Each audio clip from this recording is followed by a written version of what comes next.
Hi, welcome back. Picking up where we left off then with the opening of Aristophanes' frogs, today we're going to have a little look at Dionysus' first encounter with Heracles on his way to the underworld to meet Xanthias and Euripides and hopefully bring a tragedian back to Athens. So the premise of Frogs, as we said last time, is that tragedy is deteriorating in Athens and it's up to Dionysus to go and retrieve one of the great tragedians of time gone by. So this idea of a cultural decline is becoming quite popular in comedy, and it was popular in other contemporary comedies as well, so it's not something that's completely new to Aristophanes. In this story, Dionysus has to make his way down into the underworld, and so he arrives on stage dressed as Heracles in quite a poor disguise, along with his slave Xanthias. And this is where, in this encounter, we start to see some more contemporary references coming into the comedy. I mentioned in my very first video of the series that one of the tough things about comedy is that there's more contemporary references, more inside jokes, and more shared knowledge between the audience and the comedian. Whereas in tragedy, even we can familiarise ourselves with the stories, and things that are sad tend to be universally sad. So Xanthias and Dionysus have just blundered on stage. They've been arguing about the best way to start the comedy off and talking about the audience directly, so very, very self-aware. And finally, Dionysus decides to knock on Heracles' door to ask for some advice about how to go into the underworld. So Heracles opens the door and he absolutely cannot stop laughing. It's the idea of this really flamboyant dandy dressed up in a really poor kind of mythological military costume. He'd be wearing a Heraclean costume like the Nemean lion skin and like a club. And remember, the worse this costume is, the funnier it could be. He could be wearing something that really looks like a baby kitten and a wooden spoon, and it would be hilarious. So almost the worse the costume is, the funnier it is. It isn't enough to be a god. You gotta convey it with a deity's facade. A god should be godlike with a bod like mine. You're the meaning of divine. And so that's who you'll be. What's who I'll be? You'll pretend to be me. Oh, no, that's a bit of a stretch. Heracles recognises the absurdity of this in his speech, so although we can't always trust stage directions, characters' reactions and dialogue can show us what might have been happening on stage, along with the evidence we get from vases as well. So Heracles says, "I just can't get rid of this laughter.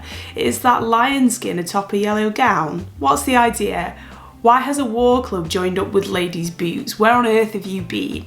So it's the incongruity between Dionysus's fey little kind of yellow dress, which suggests a really expensive saffron dye, some sort of supple leather boots, and then the warrior's skin over the top.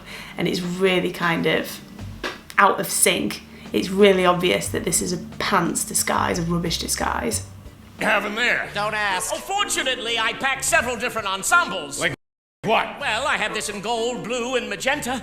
Any weapons? Only my rapier wit. And here Dionysus starts to weave in some of the more contemporary jokes. He says, "I was serving topside with Cleisthenes." Now Cleisthenes is a near contemporary figure who Aristophanes makes jokes about in other plays as well. In Women at the Thesmophoria, for example, Cleisthenes is teased for his effeminacy.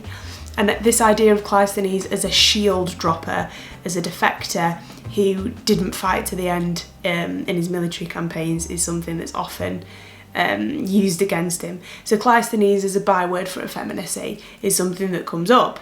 And Heracles says, "Did you engage?" So did you serve kind of actively? Dionysus says, "Sank some enemy ships too, 12 or 13 of them."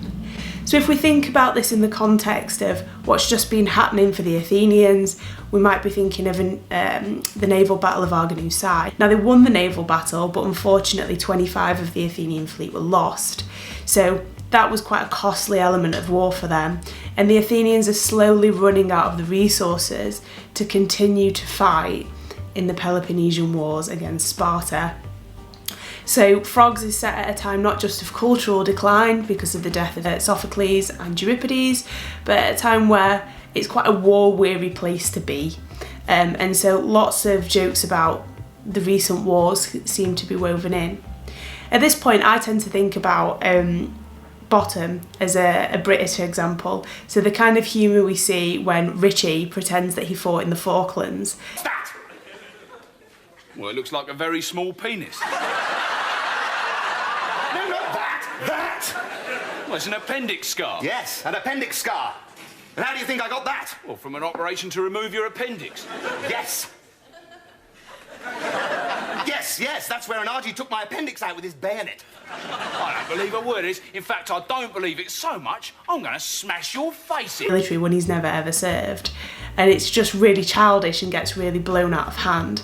And we can only imagine how this would work with Dionysus, dressed up in Heracles' costume, which is ridiculous in itself, but then pretending that he served in the military expeditions with mortal people, with Athenian citizens, and also actually slaves. So slaves were able to fight at Arginusae and in turn receive their freedom because the Athenians were struggling for citizen soldiers.